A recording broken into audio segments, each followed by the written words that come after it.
Good afternoon, everyone. Now we will start unit number 2 according to our syllabus copy. And the title of unit number 2 is a time response analysis.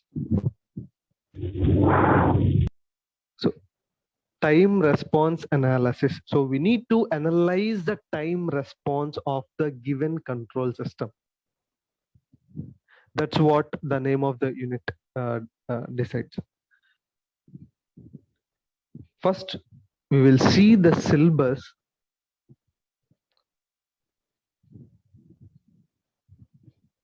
of the second unit. The first topic is the standard test signals. So in this concept, we will see a few basic signals so that with the help of those signals, how can we estimate the time response and all. We will see the basic test signals, the shapes of those signals, and the responses of those signals.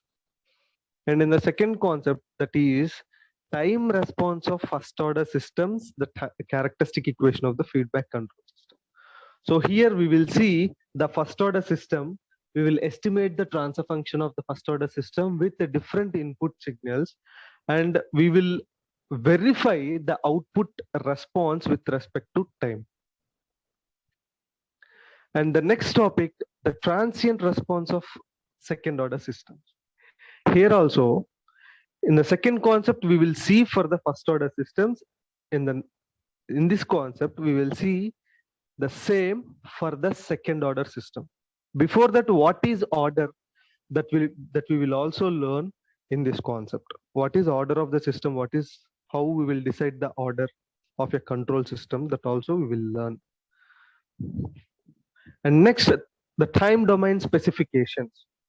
So this second unit deals with the time response analysis. So that means we need to have many time function variables.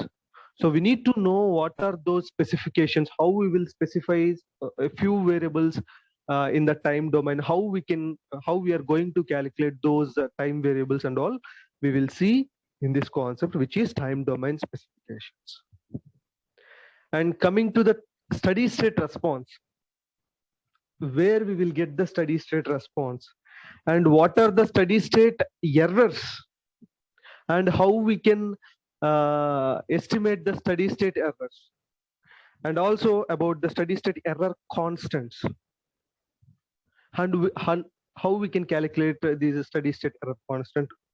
All these things we will see in this concept. And last concept is the effects of proportional derivative, integral, proportional derivative, proportional integral systems. So this concept is very important in terms of designing the control system, because based on these are the few controllers, few basic and most important controllers generally we use in the projects, any kind of project. So we will learn what is proportional system, what is derivative system, what is integral system, and what is proportional derivative, the combination of P and D, and P and I, P, I, and D. So all the systems we will learn in this concept. So these are the concepts in the syllabus that we will go through in this unit. Coming to the first introduction of this unit. So this unit is a time response analysis. So what is time response? What is time response, and how we can calculate, or how we can decide the time response? Generally, the time response is nothing but the output response of a system which is a function of time. Time response is nothing but it is a output response of a system which is the function of time. However, that system is a closed loop system. Look at this example here. This is a simple closed loop system This system contains an input, which is R of S, and the output response, which is C of S. And the time response is nothing but C of T, because the output is C of S. So the time response will be C of T. C is the output.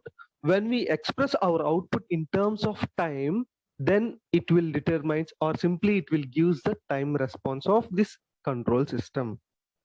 But in this control system, the output response is in Laplace domain.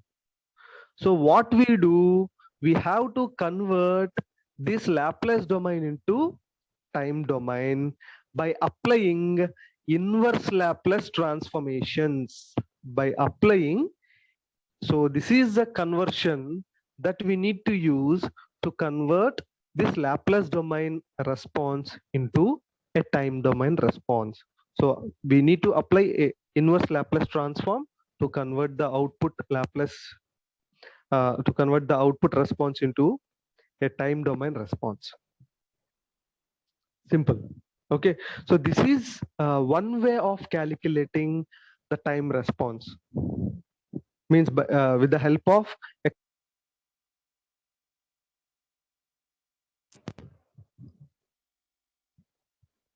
and another way is with the help of differential equations. With the help of differential equations also we can determine the output response of a system, which is C of T. Okay, so here the C of T has been calculated by applying the inverse Laplace transform. Look at this a simple closed loop system. This simple closed loop system is reduced to a simple gain, which represented as M of S, where M of S is the transfer function of this entire system. So M of S is also written as C of S by R of S, because output by input is the transfer function, right? So which is in S domain, Laplace domain. So M of S is a transfer function. So how can we calculate this M of S? Because this is a negative feedback loop. So elimination of negative feedback loop we have seen in the block diagram reduction table. What we do, according to rule number 10 in block diagram reductions table, we'll get G of S by 1 plus G of S into H of S as M of S value, which is the transfer function of this closed loop system. So from this equation, C of S by R of S is equal to M of S. But we need to calculate our output response, which is in time domain. So C of S is the output in Laplace domain. So from this equation, what we write,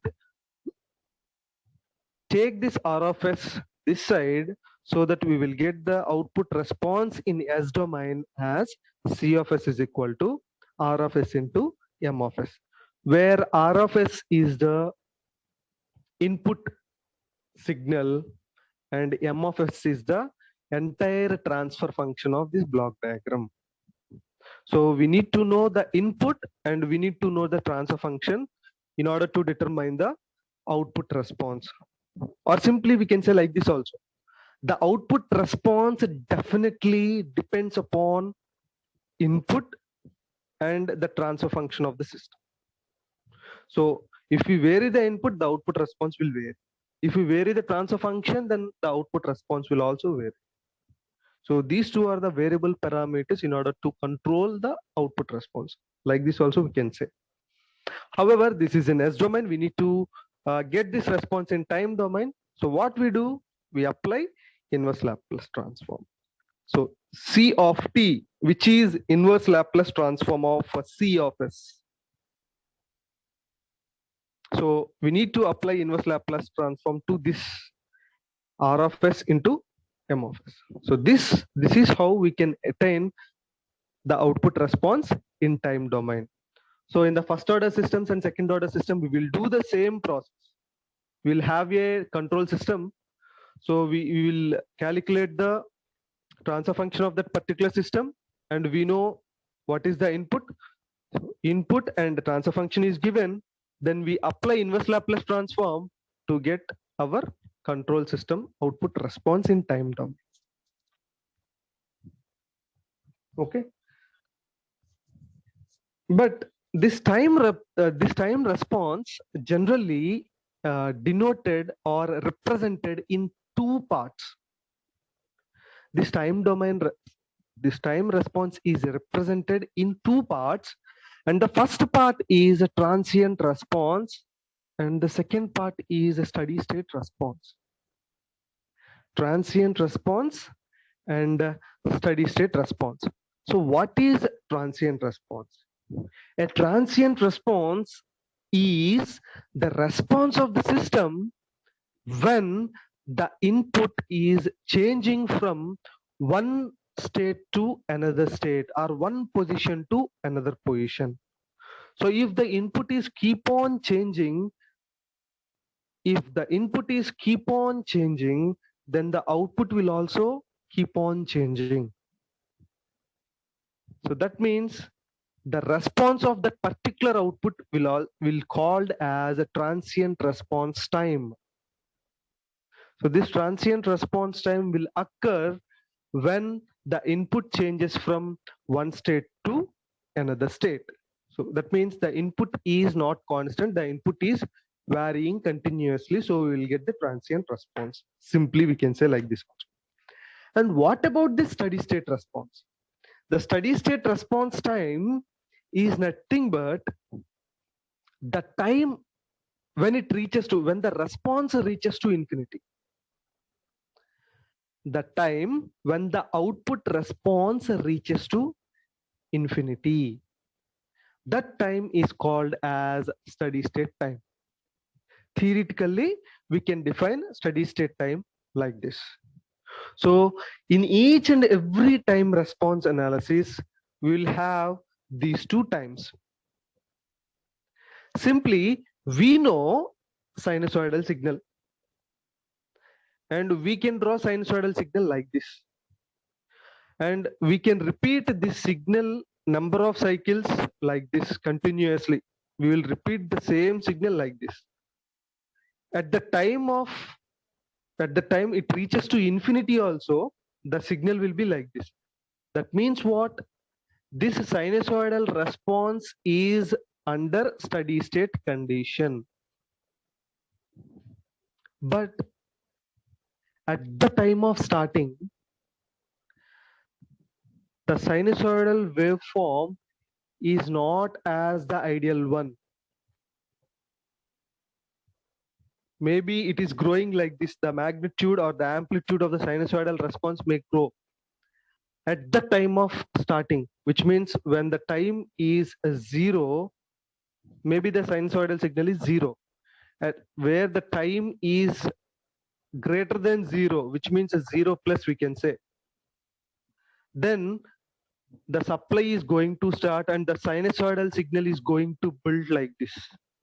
When it reaches to its original steady state value, means 230 volts RMS value, it will give equal magnitude of sinusoidal waveforms. So that means what? This is steady state time. So this portion determines the steady state time of the signal. So steady state response or steady state time, we can say. And during this duration,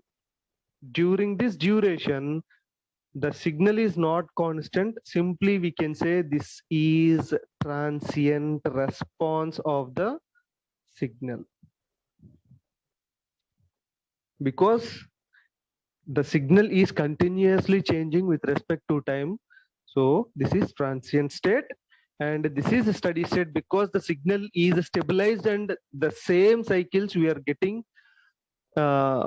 irrespective of time. When we reaches to infinity time also, we'll get the same signals, same magnitude and same time. So that means that is under steady state. So this is how we can determine the transient response as well as a steady state response of a signal. In each and every signal, in each and every response, there must be two time periods, transient and steady state. Okay, so this is the introduction of time response analysis. So we need to see the importance of input, why the input signal is very much important while determining our output response. Because you can see in this equation, it is very clear that the output response is controlled with the input response. That's why it is very important to estimate the input response properly. Few of the responses we cannot estimate. So for those, we need to frame them to the nearest appropriate signals or shapes so that we can estimate the proper equation for the input signal. So for that, we have a few basic signals simply called as standard test signals. So totally we have 5 standard test signals here. So using these 5 standard test signals, we can use them to estimate the output response properly. Because in few of the applications, we cannot estimate the input properly. So that what we do is, we simply relate those responses, those the kind of behavior of that input nearer to these responses. We will compare with these test signals so that whichever signal is matching with the input response, we use that function as the input function. And the first out of these 5 test signals are step signal. Step signal along with unit step signal. This is first signal. Second one is a ramp signal and unit ramp signal. Third one is parabolic signal, unit parabolic signal. Fourth one is impulse signal. Of course, we need to cover this impulse concept in the first unit itself. We have left out there the impulse concept because we are going to repeat the same concept here. So that's why I have left that impulse concept there. Now we can learn this impulse signal and impulse response here, which is our 4th test signal. And the last test signal is sinusoidal. We are very much familiar with the sinusoidal signal in the AC systems. However, we are also very much familiar with the step signal because the step signal is more or less like a DC supply. Sinusoidal signal is AC supply and step signal is more or less a DC supply. Okay, so let's see the first one, which is a step signal. So you can see this is the basic graphical representation of a step signal. R of t, R of s is the input response in Laplace domain. So R of t means it is in time domain. Small r of t means time domain. So this is time response. So that's why on the x-axis we always take time. So at a time t equal to 0, you can see the output is 0. And at time t equal to 0 only, we have the magnitude at A. When time less than 0, there is no output. That means the output is 0 when the time is less than 0. When time is greater than or equal to 0, then we have attained an output of A. The magnitude of this DC signal is A volts. So the step signal will be like this, a step rising from 0 to its own magnitude. What is the difference between unit step signal and normal step signal? Normal step signal will have a magnitude of A. A means anything. Means 20 volts, it may be 30 volts, it may be 100 volts, or it may be 1000 volts. But unit step signal means this magnitude is unity. That means if we substitute A is equal to 1, then this will become unit step signal. So this is the equation of representing a unit step signal. When R of t is equal to 1, if t greater than or equal to 0. You can see if t is greater than or equal to 3, we are getting some magnitude. When t less than 0, which means this portion, in this portion we don't have any signal, that's why it is 0. If a is 1, it is unit step signal. If the magnitude is a, then it is a step signal. So step signal will be represented like this, which is our first standard signal. And we will continue remaining signals, ramp, parabolic and all, in the next class. Okay, thank you.